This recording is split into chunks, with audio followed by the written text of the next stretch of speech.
Olá pessoal, eu sou o Pedro Brandão, professor de língua portuguesa formado pela PUC do Rio de Janeiro.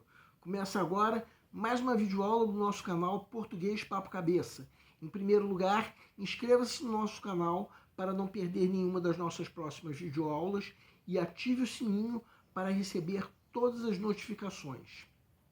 Nessa aula nós vamos prosseguir o assunto de acentuação gráfica e nós vamos estudar mais uma regra complementar às 3 regras básicas de acentuação tônica que nós aprendemos em outra videoaula que quem quiser pode acessar clicando no card que se encontra no canto superior direito da tela. No caso, nessa aula, nós vamos estudar a regra do acento diferencial. Vamos entender. Segue um quadro. Segundo essa regra, os chamados acentos diferenciais são os que são usados não porque uma outra regra de acentuação da nossa língua exija, e sim para diferenciar duas palavras homônimas, sendo que isso só acontece em 2 casos da nossa língua. O verbo por, sinônimo de colocar, leva acento circunflexo, enquanto que a preposição por não leva acento circunflexo. A forma verbal pode do verbo poder indica pretérito perfeito do indicativo, levando acento circunflexo, enquanto que a forma verbal pode do mesmo verbo, se não tiver acento circunflexo, indicará presente do indicativo. Reparem que pelas regras que nós estudamos em outras videoaulas, essas duas palavras não levariam acento, mas levam por essa regra que nós estamos estudando agora. E esses são os 2 únicos casos do acento diferencial na nossa língua.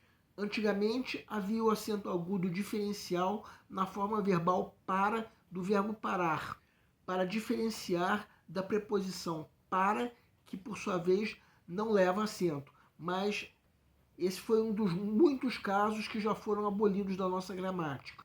Bem, essa foi a última regra de acentuação gráfica a ser estudada.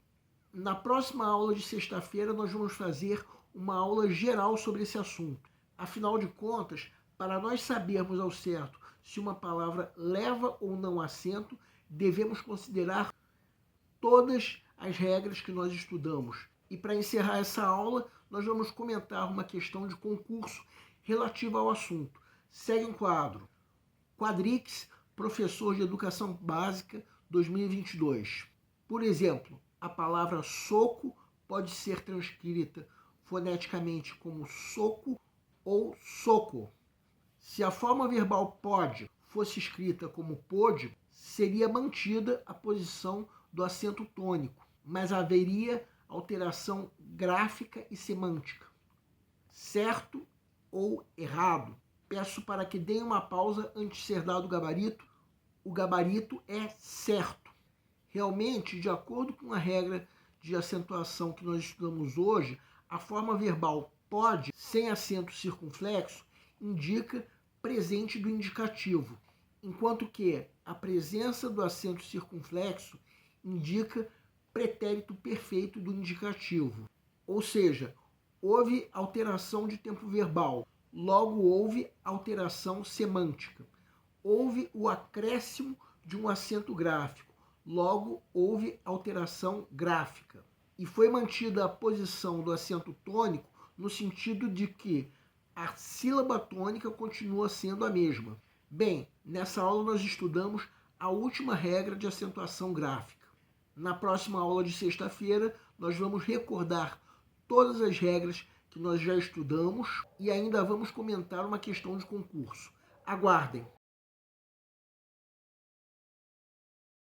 O nosso canal Português Papo Cabeça antigamente se chamava Aprenda a Língua Portuguesa. Cada vez mais nós estaremos focados em vocês que estão movendo a roda da história para que seja criado um futuro melhor para todos. Então, o nosso foco principal continua sendo os vestibulandos, que terão no nosso canal uma fonte importante de estudo de língua portuguesa, onde nós ensinaremos os recursos da nossa língua para que possam, em primeiro lugar, escrever de forma adequada, entre outros textos, a redação do vestibular. Em segundo lugar, para que possam interpretar textos de forma adequada, não apenas numa prova de vestibular ou concurso, mas também na leitura de textos que ajudarão vocês a se manterem atualizados. Cada vez mais nós teremos no nosso canal um Papo Cabeça. Ensinaremos nossa língua sim, mas de forma a estimular a inteligência que nasceu dentro de vocês e que precisa ser estimulada.